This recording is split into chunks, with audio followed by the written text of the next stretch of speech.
Well, hello everyone, hello. Last week I, along with all you other synthesizer geeks, watched the videos about the newly released Make Noise Zero Control. It's really cool. And I thought, man, I could use that.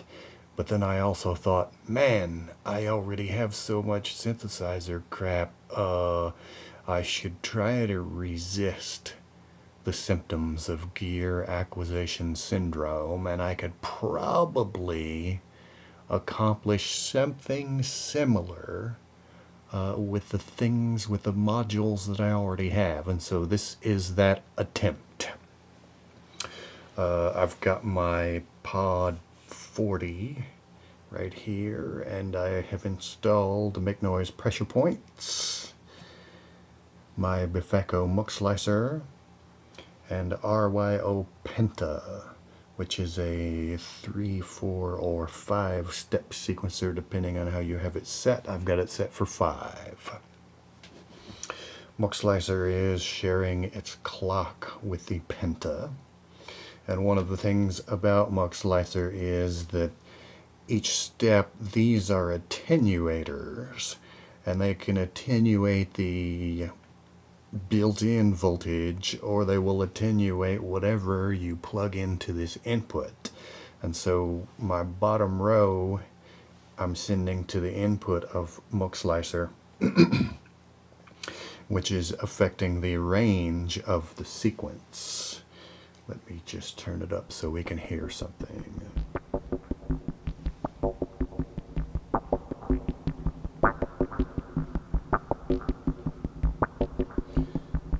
We're set right now currently on row 4, where this voltage is turned all the way down. So the sequence on Muck Slicer isn't actually doing anything, it's just droning. But the output from that is controlling the pitch of both oscillators. Let me tilt the camera up.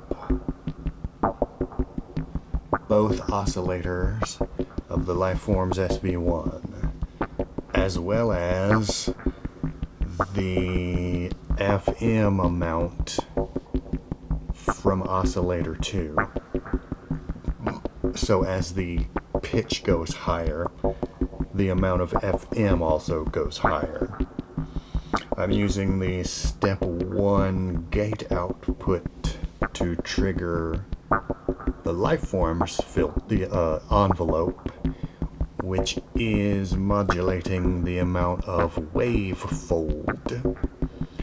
The triangle output, no, that's the sine wave output, is going through mutable warps in wave folding mode, and then that is coming back in here, mixing with a little bit of sub oscillator and going through the filter. I have sequence 8 up here. Up here, can you see it? Sequence 8 running again on the same clock. I have it configured to run at 7 steps. So these different sequence lengths are kind of interlacing with each other. 1 CV is coming out where I'm applying some glide and using it to modulate the filter cutoff.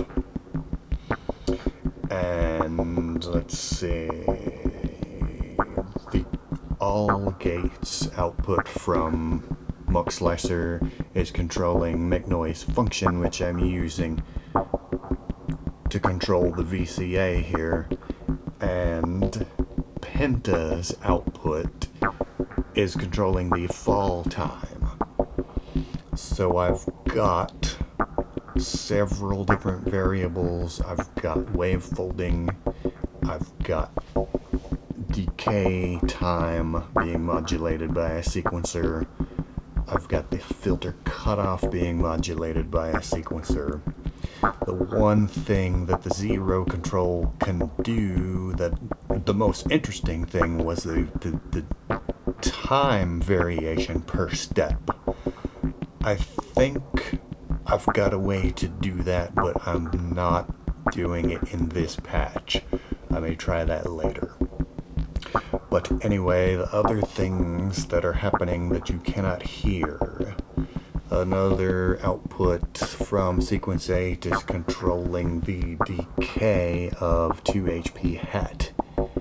I've got grids. The quad clock is multiplying this clock to drive grids at a suitable tempo, and it is controlling T-kick, hat, and snare as normal, but I have reconfigured it so there's an individual accent per channel.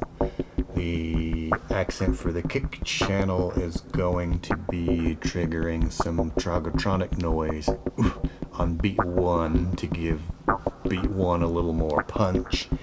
And then I have a kind of the Chaos Nand sounding a little bit like a tambourine using the accent of channel 3. Then I have another clock going through branches, and I'm controlling the branches probability with a channel of pressure points. I'm controlling the grid's channel density with pressure points going through Felix. So I've got 3 slightly differently scaled versions of that CV. And I'll explain that once I start changing steps.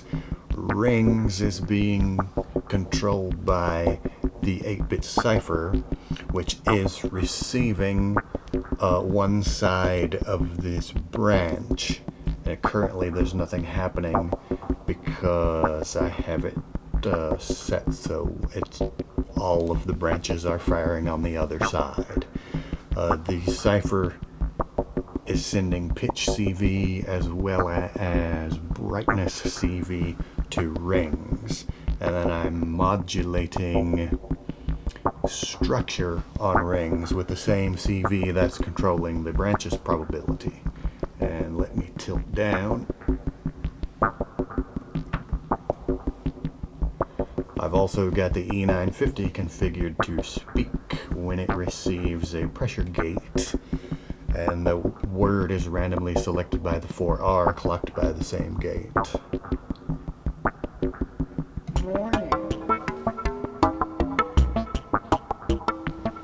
Now this, going to the sequencer, I have a 3-octave range. This top row is controlling rings, structure, and the trigger density. This middle row is controlling the busyness of grids.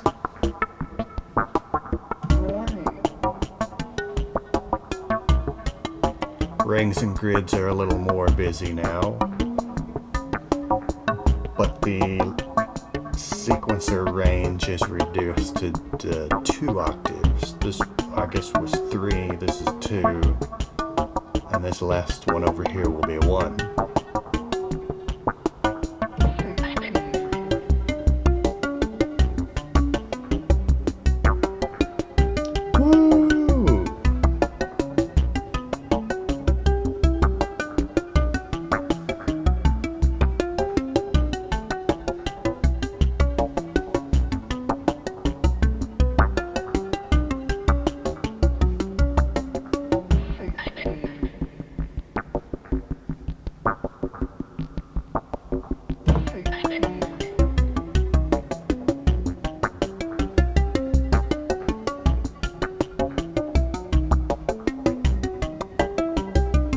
Oh yeah. I think this turned out pretty good, if I may say so myself.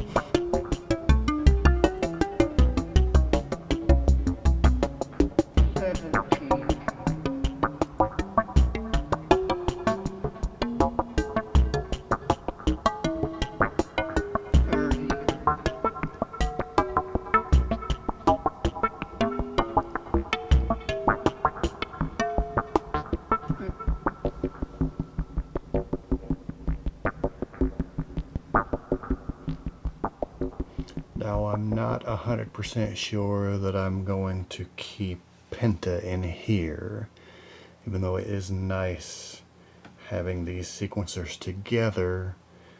This leaves no sequencers at all in my spare case, and I'm starting to think that there ought to be one in there. I don't know. I'll have to think about that some more. Moving modules around is currently an acceptable substitute for buying new stuff. But you can encourage me to buy new stuff by contributing on Patreon or Ko-fi or Bandcamp. All places where there's content to consume and an opportunity to give me money, which I will surely blow on more noise-making gear.